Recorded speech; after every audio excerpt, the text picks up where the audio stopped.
Облыс орталығы Орал қаласының былтырғы бюджеті 41,4 миллиард теңге болып, 2017 жылмен салыстырғанда артқан. Қаржының көп бөлігі тұрғын үй мен мектеп құрылысына, жолдарды күрделі жөндеуге жұмсалған.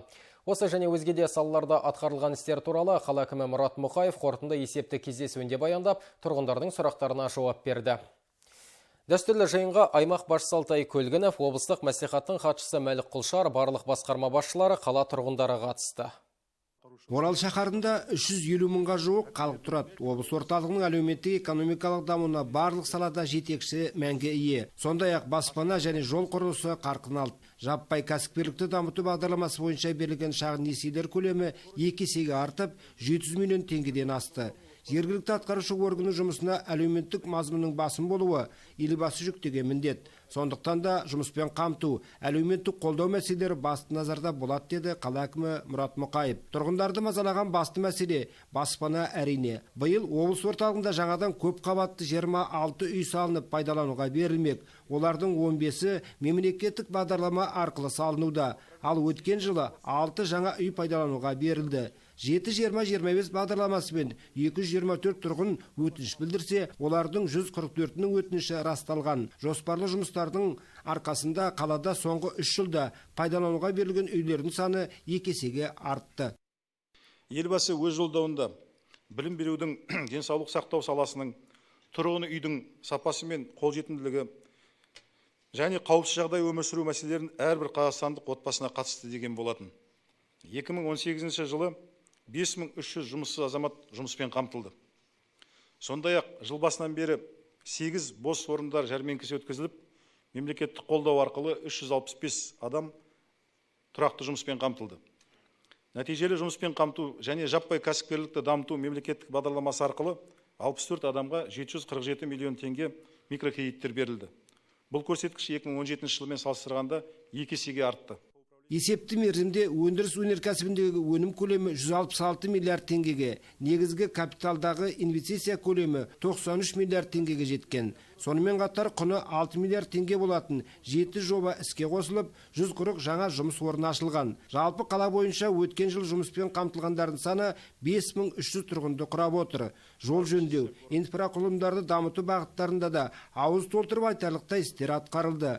Өткен жылдың өзінде шаһарда 50 шақырымды құрайтын 50 көшенің жолдары жөнделіп, бұл жұмыстар биылда жалғастырылмақ. Деркөл және Жасшаған кенттерінде жаңадан 3 мектеп салынып, 2100 оқушы зор қуанышқа кенелді. Облыс орталығының бас жоспарына сәйкес, Достық даңғылы жаяу жүргіншілер көшесіне айналмақ. Ескі қала жобасы жаңа тұрғын үй құрылысын және әлеуметтік транспорттық, инженерлік инфрақұрылымдарды дамытуды да қарастырылған. Ағымдағы жылда жоспарлы істер көп. Халықтың әл-ауқатын арттыру бағытындағы бұл істер кезең-кезеңмен жүзеге асатын болады. Мұғалім мәртебесін көтеру, бала тәрбиесі де осы жиында тілге тиек болды. Оқушыларды дайындау барысында жетістікке жетіп жүрген ұстаздарымыз да баршылық. Халықаралық деңгейдегі байқаулардан 3 педагог, республикалық байқаулардан 45 ұстазымыз жүлделі орынға ие болды. Қала бойынша барлық балабақшаларда 15 мың бала тәрбие алуда. 3 пен 6 жас аралығындағы балалар мектепке дейінгі оқу тәрбиесімен 100% қамтылды. 2018 жылы 3500 баланы қамтитын жекеменшік балабақшаға 674 миллион теңге мемлекеттік тапсырмаға ие болды. Бұл көрсеткіш жыл сайын өсуде. Мысалға 2014 жылы аталған сумма 28 миллион болса, соңғы 5 жылдың ішінде көрсеткіш 25 есеге артты. Бұл үлкен мемлекеттің жекеменшік балабақшаларға деген, кәсіпкерлерге деген үлкен қолдау болып табылады. Есепті жиында сөз алған қала тұрғындары өздері мазалаған сауалдарға жауап алып, ұсыныстарын білдірді. Бізде балаларға арналған мұз айдыны және ойын-сауық орталықтары ашылса дейміз. Сонымен қатар қазіргі заман талабына сай интернет желісі осы магистраль қосылса деген тілегіміз бар. Мен Зашаған кентіндегі есептік кездесуімде де, ашық әкімдікте де, кәсіпкерлермен кездесулерде де әрдайым айтып жүремін. Егер де әрине Зашаған кентіне кинотеатр да керек, ол жерге жаңағы балалардың, жалпы үлкендердің демалыс орындары да керек, ойын сауықтыру орталықтары керек.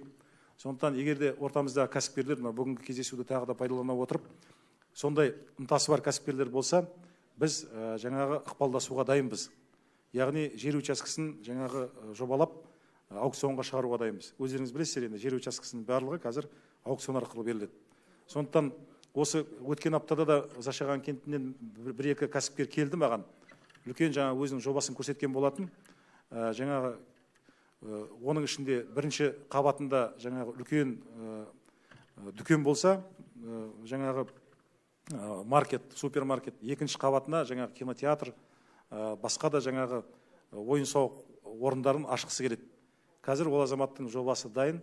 Егер де жаңағы жер мәселесін біз келістіріп тауып сол жерден беретін болсақ, ол жаңағы өзінің жұмысын жүзеге асырады. Жалпы өткен жылы тұрғындардан 104 сұрақ түсіп, соның 71-і оң шешімін тапқан. Ал бұл жолғы шаһар басшысының қорытынды есебінде 56 сұрақтар мен ұсыныстар айтылып, бақылауға алынатын болып шешілді. Қала әкімінің жұмысы тұрғындар тарапынан оң бағаланды. Лоқпан елеу, Нұрлан Идеров, Алтынбек Қабделов, Ақжайық телеарнасы.